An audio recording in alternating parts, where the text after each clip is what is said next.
Shalom, shalom, goddammit. Welcome, everybody. Oh, I'm so happy. I'm so excited to be on the radio again. It's been so long. Dave has kind of put me to the side because he's been getting complaints. But I rallied like the Democrats in the recent election, and I'm back and bigger and well, maybe not bigger. I'm a little stooped, but better than ever. And I'm so excited today. And I mean that for once literally, because I'm going to be talking about S-E... Oh, yeah, I can't even say the word. The letter, there's another letter on the end of it. I think you can guess what it is. But I'm not just going to talk about it by myself, because that would be sick. No, I'm going to be talking about it with a woman. Oh, and it's not my dear wife, Miriam Libby, who, by the way, is pregnant with our 22nd child. I'm very excited about this. The last one was only 4 months ago, so she's really just moving right along there. Karinna Kittles-Karsten. What kind of a name is that? It's a scary name to a Jew because there's 3 K's in it in a row. It's like I've got the KKK in the studio here. It's scary. But she is such a sweetie. She's so beautifully gorgeous that I've got to talk to her. And one of the reasons I'm talking to this woman is she is talking about that word that I'm not very good about using it. Maybe I'll get to say it in a little bit. But this woman, this Karinna Kittles-Karsten's cacophony here, is with us in the studio at WGBB. I want to welcome you. Shalom, dammit. Thank you so much. And I want to say one thing about those 3 Ks, is the reason I have 3 Ks, I believe, is because there is a new way of looking at 3 Ks, and it's all about love, and it's all about getting closer, and it's all about intimacy. So that's what I want you to think about when you hear KKK now. What the hell does that have like a K? Oh, so in other words, but they're not words beginning with K. It's just I should think of those letters, connect them with you, connect them with love and sex and sacredness. Absolutely. Right. What the hell are you talking about? I have no idea. I just want to look at you. Talk. How to make sex sacred to ensure marriage will last. All right. And really what that means is that there's a specific kind of sex that can act as super glue for your relationship. All right. And that means this that... This isn't a gay thing, is it? It's not no, this is about... You get stuck in someone's tuchus or something. No, all right. No, this is the bonding glue. This is what yokes you physically, emotionally, and spiritually to each other if you know how to have sex sacredly. All right. Does this involve a talus? How does it? What is it? What? It's sex.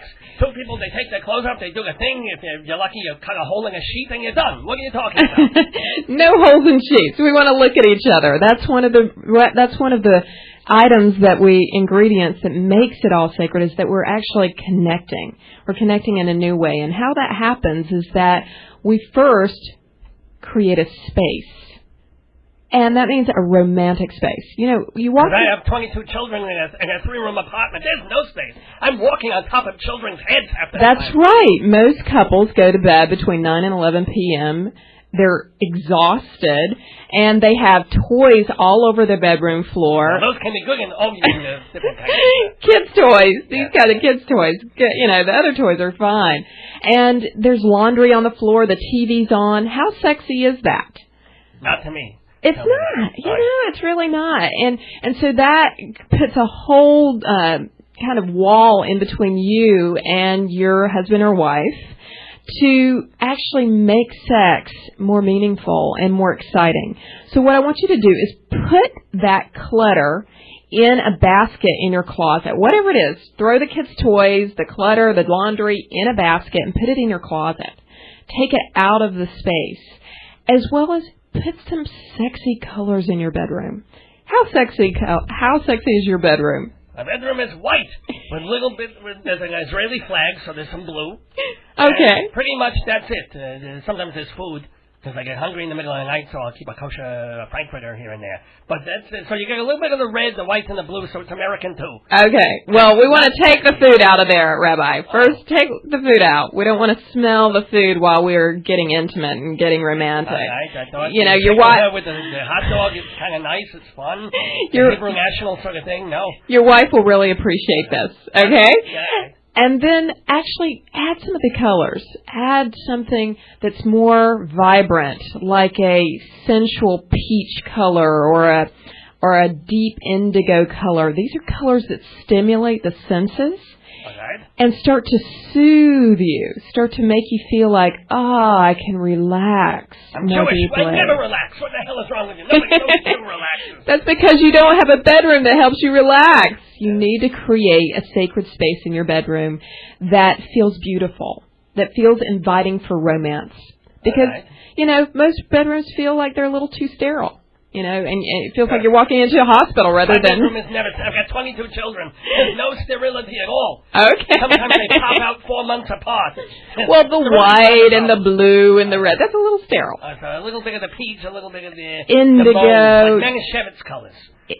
There you go. There you go. But just make them a little more soothing. And add some beautiful pillows so you can just flop down on the floor with your wife and have sex there instead of getting into bed and doing it the same way each time. All right. It's good for my back. This is not a bad idea. All right. So, yes. All right. So this is a nice suggestion with the colors and the pillows. Yes. So you've got the atmosphere. You're setting up the atmosphere. And then you have to learn how to make it a ritual. All right. Make it a ritual. So that means... Like davening? Kind of, but in a different way. What we want to do is we want to set the mood by making it like lighting a candle with your wife. Lighting a candle, taking a candle. Shabbos. What are you talking about? Yes, but the Shabbos in the bedroom. Think about that. Wake up and die. The room would be in flames. Curtains, they would catch a curtain. I'd be toasted. You would not be toasted. You could light a candle and put it on your bedside, and then when you're finished making love, blow it out. Oh, well, all right. Blow it out. She usually does, but in a different way. No, I'm just kidding. I'm teasing. All right. So you can light a candle. You can also choose different times of the day to make love, and some of the best times are not at night when you're exhausted. How exciting is that? When you come home from a full day of work and all the kids have been running all over you all day. You want to try something different, like before dinner, dusk. I want to try it on the bima. That's what I want to do. With everybody, I've got a voyeuristic tendency. I'd love to do it in the middle of some kid's bar mitzvah. We're going to do something really sacred now. Miriam Libby, come up on the bima. Let's boogie. God damn it. Maybe in the bedroom. Maybe in the bathroom. Construct our own little bima in the bathroom. That would be good. There you go. Yeah, bima in the shower. Exactly. Yeah. Spice it up. Also, you can try it at dawn. Dawn is a wonderful time to make love. Women don't like it in the morning. That's not true. Men, they wake up, they got the thing, it's like a mezuzah sticking out of the pants. But women, I gotta feed the thing, I gotta do this, I gotta pluck this, I gotta squirt this. I have a secret. Oh, yeah. If you begin to massage her, if you begin to slowly massage her shoulders, don't get sexual altogether all the way. Begin with her shoulders, then begin moving down her back. Within 10 minutes, she will be open to the experience of lovemaking in the morning. So you've got to connect to her where she's at. She's tired, and she needs to be woken up softly, nourished softly. This is a wonderful way. She has to be woken up by kicks to her belly, because she's never not pregnant. This is Miriam. Well, obviously you have a great sex life. No, it's very quick. There's no time to actually have sex because we're too busy, making babies. This is the way we are. I'm trying to repopulate the world after the Holocaust. One man, one mission, repopulate. Working, but it's not terribly fun. It's like, Miriam Libby, watch, she looks at me, she gets pregnant. I don't even have to touch her anymore. She's like, what? Oh, Sal, there you it's kicking. Boom. Okay, well, we know that you've got the fertilizing, the seed going on. Oh, yeah. But we want to have it a little more juicy for both of you. Let that take over the need to procreate. Let's spice it up in a different way. And so what I would say to you is that honor your moment with each other. We make intentions all the time at New Year's and to lose weight, and we have new career objectives, but we really don't make intentions about sexual intimacy. And so take the time before you make love. Once you've got that space cleared out in your bedroom, it's looking all beautiful, you've lit the candle, you've made it a ritual, and then make an intention with each other. So like, I promise not to hire black hookers on 49th Street anymore. This would be not to use the mitzvah ban as rocking and rolling. Yeah, no, not me personally. I'm just saying for some people who are in the congregation. I am not mentioning names, Yitzchak. Oops. Yeah, that's something that we want to make sure that we've moved out already before you get into the bedroom. So hash that out in therapy, okay? But the intention is more like, I want to try something new with you tonight. I want to try a new foreplay. Communicate that to each other. Communicate, I want to try a new foreplay technique.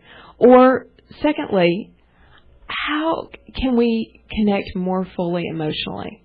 Let's see how we can do that. How can we play with each other emotionally tonight during our lovemaking? It's mind games. What are you talking about? Like the role play? I'll be the naughty guy, and you'll be the shiksa with problems? How can I love you more? Oh, boy. How can I love you more during this experience? That's just an argument waiting to happen. Because the woman's going to have a list. This is going to be longer than a roll of toilet paper, let me tell you. Well, you don't really go through the list. You just say, may I open my heart more fully to you this evening? And that's it. That's very sweet. There should be violins. Yes, it will turn her on. It will awaken her sexual vitality if you try that. It's not her heart I want to open. It's open. It will absolutely awaken her sexual vitality. And another one is that you can create an intention that you can make every time, which is, may this lovemaking experience unite our bodies and bond us emotionally and spiritually to one another in a deeper way. This is very nice. Hi, this is Karina Kittles-Karsten, the Love Educator, and you are listening to Dave's Gone By at WGBB. We are talking to Karinna Kittles-Karsten, who is the love expert, the sacred love... The Love Educator. Love Educator. And founder of SacredLove.com. All right. Please tell us about your website and what that is and what you do. Sure. I have a website, SacredLove.com, and it is media products that you can practice in the privacy of your own home, techniques to enhance your sexual intimacy and to enhance your love relationship. So there's probably 12 products on there in CD format or DVD format that you can purchase either as a product itself or as an online download. So you can download it right into your computer and right onto your iPod so you can listen to it, when you're jogging. I don't want to listen to that when I'm jogging. It's going to make me hard to jog after 10 minutes. It's like, oi, I can't move now, oi. Or you can surprise your wife and turn it on in the bedroom and practice together. And one of the recommendations for people who really want to add the sacred into their lovemaking is the Lover Within series. And that's about developing yourself as a lover and coming to lovemaking in a new way, in a more meaningful way. With sex that moves your soul rather than just your body. All right. Demonstrate. What do you do? You get in touch with your body or something? What? Well, as we know, the eyes are the windows to the soul. All right. Okay. So we I thought it was the belly button. I'm so happy because I got lint and it's not nice. Yeah. So that means open your eyes when you're making love. That means you're going to connect right to your wife or your husband, right through the eyes to their soul. And what that does automatically is your pleasure starts to get greater and greater and greater, and you can orgasm just by looking into your lover's eyes. But I have a problem with this also. But what if you're in a threesome? Do you have to go like cross-eyed because you're looking at one and then the other, and then your eyes are on the wall, and you hurt yourself very badly? Well, in my experience, from coaching many, many thousands of couples, threesomes don't really bring a lot of sacredness forefront. I think they usually bring food and wine and maybe some cake for after. Afterwards, they can serve you. But I really believe that one-to-one intimacy that is sacred with someone that is, I will say, your wife or your husband or in a very long-term relationship will give you a greater sense of meaning. And over time, if you add the sacred into your lovemaking, it will even create more sexual excitement. Because what we do is we tend to go on automatic pilot in the bedroom. And these ingredients that I've been communicating are to get yourself off of the automatic pilot and start to come more fully into the experience. So what is an example of like an exercise that is part of what you do and part of what you on these CDs and okay. DVD things? Synchronizing your breathing. Okay, so let's try that, Rabbi. All right, let's see. All right. All right. All right. Oh, that's landed over there. I'll clean that later. All right, ready? Ready. Okay, I want you to take a deep breath in. And I'm taking a deep breath in. The walls are... Wow. That was the best orgasm I've had in years. Miriam Libby, I'm divorcing you. Are you married, by the way? I am. Oh, damn it. Damn it. Oh. To a nice Jewish man. It's a wonder you're not Jewish, I assume. In my heritage, my great grandmother was German Jew, and she came over. German Jew. Okay. Mm-hmm. Good thing she came over, otherwise you'd be a lampshade at this point. Oh, thank God. Yeah. Could have been, yes. So anyway, the breath. Right, taking a deep breath in, and I take a deep breath in, and then we exhale. You've been starting to hurt. Exhale. And at the same time, you look into each other's eyes. Oh, now you tell me. Okay, so look into my eyes. Inhale. And exhale. You feel the connection? Oh, yeah. Oh, my God, yeah. Immediate connection. Your husband went in the other room waiting. I'd be on top of you like Manischewitz on And so what we're doing is actually using the breath, and we learn to utilize it by breathing into the sexual organs. I can't do that. It's lungs. Right? I can't put You start to bring your breath down. So why don't you bring your breath below your navel and breathe in and make your belly kind of inflate like a balloon. I've had 2 hernias. I don't need to make it anymore. Just a little. And then exhale, relax. Oh, yeah, make fart. Wait, no, I'm all right. Here we go. All right. Oh, it's relaxing. There you go. So you brought your breath down into your body. Right. So you just bring it a little further down. Oh, you want to try that? Inhale into your groin. Oh boy. And exhale, relax. My nuts are tingling. There you go. There you go. I have walnuts in my pocket. They're tingling. I didn't go down that far down. Well, if you breathe like that with your wife, you'll start to feel that your sexual energies are more stimulated. Yes. And more connected. Huh.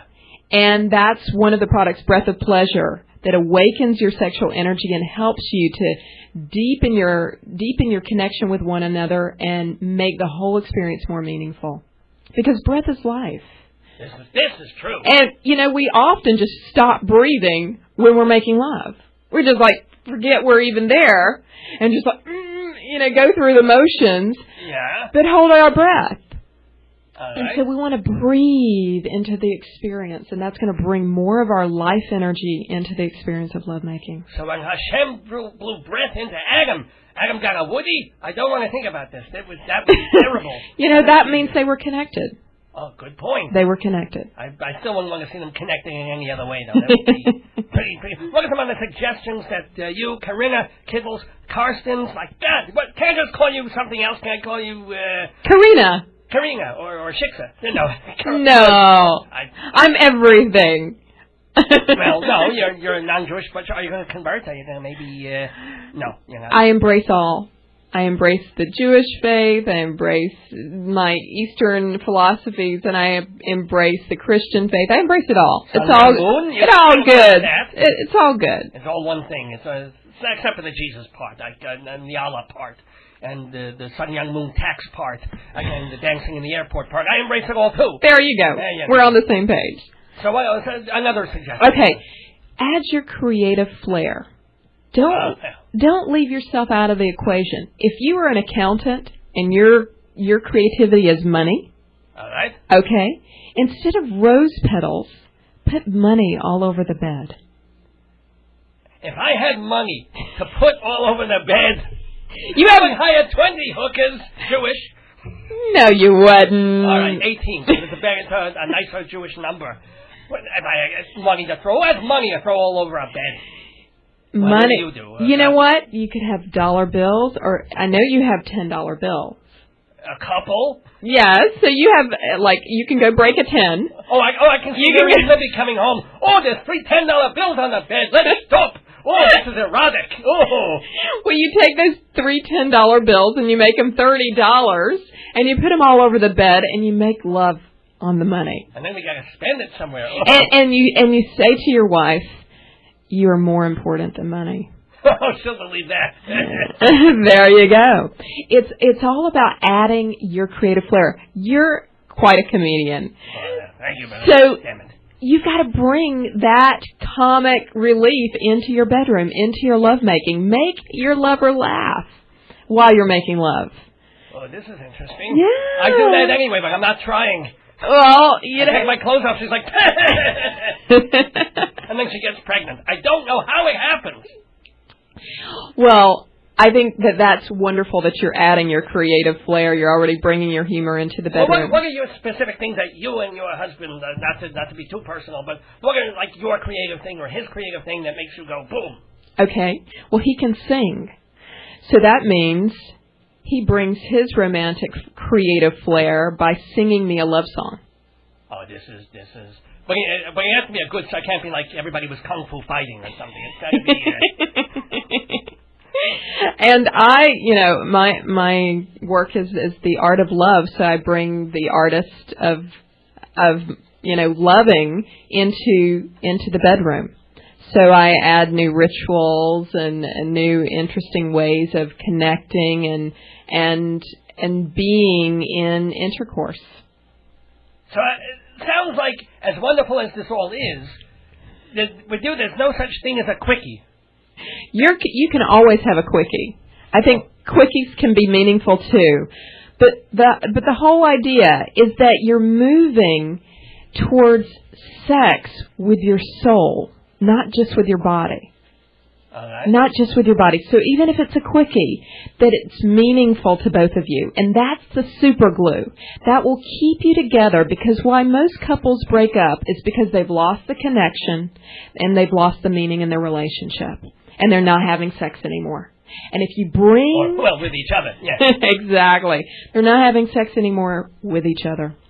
So if you bring those ingredients back into the bedroom, you will create a super bond that will filter out into the rest of your relationship. And you won't be so cranky with each other anymore. Oh, that would be fantastic. Oh, I would love that.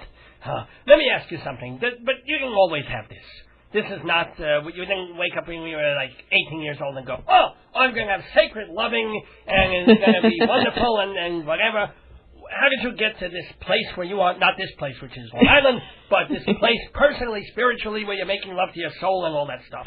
It kind of happened. I was introduced to a Chinese teacher in New York City when I was 19 years old. And he started discussing the process of connecting sexuality with spirituality, which was a huge light bulb for me because I'd never heard that. I heard you check out of your relationship with God and then you go have sex. And then you come back to God. You don't put them together. But when he started talking about that concept, it was like, wow, I really need this. I really need to feel more integrated within myself because, So you do busing, essentially, for the... No, You basically say, I invite the divine into this experience of sexuality. Sexuality is divine. It's not separate. It's not separate. And by doing that, I started to feel a lot better about myself. My self-confidence grew. I was able to, I think a lot of women and maybe men also feel self-conscious about sexuality and self-conscious about their bodies. And I started to feel more confident. If you saw my body, you would know why I was self-conscious. I'm sure you have a great body. There's layers of fat that I tuck behind me, and then I roll into a talus and people don't see until I unloosen it at night. And Miriam Libby sees that, and it's not stimulating, let me tell you. Well, a little poundage is beautiful. Oh, it is. Meanwhile, you don't have a damn pound on you. You were, tell everybody, you were a model at one point. I was an international model for 7 years, and I worked from New York to Europe to Asia. And I was exposed to a lot of different ideas, a lot of Eastern ideas, and then I've integrated my Eastern philosophies and practices into Western practical concepts and created the system called Sacred Love. Right. But you had, I wouldn't call it breakdown. Well, maybe it was. You went through, don't make it sound as easy as it was. No, it wasn't. I had a lot of romantic experiences while I was a model. I, was exposed to a lot of different cultures and had, was wined and dined in romance. And while that was fun and exciting initially, I started craving a deeper sense of, connection to a partner. I wanted something more meaningful. And so that, then, synchronistically I met the Chinese teacher, and then I started studying, and then I started, integrating the ideas I was learning into my relationships, and I started to have better relationships. And then ultimately I was able to find the right person for me. Now, how did you meet the lucky man who is your husband? Timothy, my husband. A Jew named Timothy? Yes, can you believe it? No, I can't. What does he do, by the way? He's a movie producer. Okay. All right. No wonder he can throw money on the bed. He can throw money on the bed and the toilet. He can throw money on the lawn. He's not an accountant. I told you he sings me love songs. All right. So we met through mutual friends that said that they thought that we would like each other. And he lived in New Mexico, and I was living in L.A., and it just was really the right match. And within a few months, we were dating. And 3.5 years later, we were married. Mit Mazel. And now how long have you been there? We will be married for 1 year in April 21st. Or March 21st, excuse me. You don't Excuse me. You're going to have to apologize for that one. The first day of spring. So, was it a Jewish wedding? It was done by a rabbi, our favorite rabbi in Los Angeles. Oh, maybe I know him. Who is? Stan Levy. Oh, what an asshole! No, I'm kidding. I don't know him. Just teasing there. He is a wonderful rabbi, and so he married us up on top of a mountaintop overlooking Malibu at dawn. Oh my! That is so California. It was beautiful, and we hiked up all the way to the top of the mountain, and it had rained the night before, and it was clear, and it was just this beautiful dawn, and we had just a very small, simple ceremony, and it was no family. We did the family after. So we had 3 days of family celebration after the wedding. You can't leave Mommy and Daddy out. Of course not. Of course not. But they didn't want to get up at dawn. Well, no, who does? Or before. I do chakras, but that's a different thing. What about that? You're going to make little Jewish babies, hopefully, but any kind of babies? We are thinking about it, and we will decide in the near future. Oh, boy. But we love babies. We love them. Oh, I hate them. I know a Rabbi Sol. You've only got 20. How many? I'm 22. 22, and you hate them. You hate them all. But I've got to make them. What kind of rabbi are you? I'm being fruitful. This is what I do. I'm multiplying. I want to divide a little bit, but no, I keep multiplying. But they're going to turn into prunes unless you, nourish those little babies. I tried nourishing them, and they bit my nipples, and I stopped. It was not good. I let Miriam Libby deal with all that. We're trying to rig up an apparatus with milk in it and Similac and Formulac and whatever the hell I don't even want to deal. That's why I spend 15 hours a day in shul. I don't want to come home. Rather deal with people bitching and crying and say, my Uncle Loistai, can you do the funeral? I'd rather deal with that than, Daddy, read me a story. I read you that story. Oh, Daddy, read me another story. I don't want to read you a story. I want to talk to people with dying relatives. You love drama. Oh, yeah. Yeah, that's why you have 22. No, I'm talking because it's natural. I look at her and boom. Hi, I'm Karinna Kittles-Karsten, the founder of SacredLove.com and the Love Educator. I specialize in the best of Eastern and Western approaches to love, sex, and intimacy. And this is Dave's Gone By at WGBB. So, again, remind people how they can... this is Karinna Kittles-Karsten, what? The KKK girl. That's what I'm Think of love. Think of love when you think of the KKK. When you see footage of men in white sheets burning crosses on the lawns of Schwarzes, think of love. What kind of No. You think of a different KKK and you think of love. Well, that's why I have the KKK. That's my meaning for it. Fair enough. It's a much nicer version. I just hope I never interview someone whose name is Nazi. No. So, again, how can people... Get a hold of me? Yes. I wish they could get a hold of you, but how can they see what you do? www.sacredlove.com. And please check it out and find my sign up for a free newsletter. And I send out a newsletter once a week. People ask me their questions about intimacy, and I answer questions on a weekly basis about your sex life. Oh, we can get that in Penthouse. You'll never believe what happened to me. Oh, I was walking to shoot. No, anyway. But not like I answer them. Right. And so you can sign up for a free newsletter to get your questions answered for free. And so it's www.sacredlove.com. And please check out the Lover Within series. It's $24.99 on download, and it's $50 for the whole CD set. It's like 3 CDs or something, right? 3 CDs on audio. Gonna let you go now, but I want to ask one more question. What is the wildest, craziest, kinkiest thing that you've ever done? Oh, I love your eyes right now. I'm looking right into them and going, hey, the other testicle's now tingling. You know what, Rabbi? What? I'll save that for the next interview. Oh, I love a tease. Oh, damn it, that's wonderful. That could be the next show. Thank you so much to Karina Kittles-Karsten for joining me. Everybody, go find the beauty and the sacredness in sex and love, even if I can't. It's important for you to do it because what is life about? It's not about the money. It's not about the work. It's not about the awfulness and the illness, although eventually it does get to be. But when it can be, make it about the love and the beauty and the joy and the fun of connecting with someone and good, intimate sex. God damn it. Thank you, Karina. Thank you so much, Rabbi.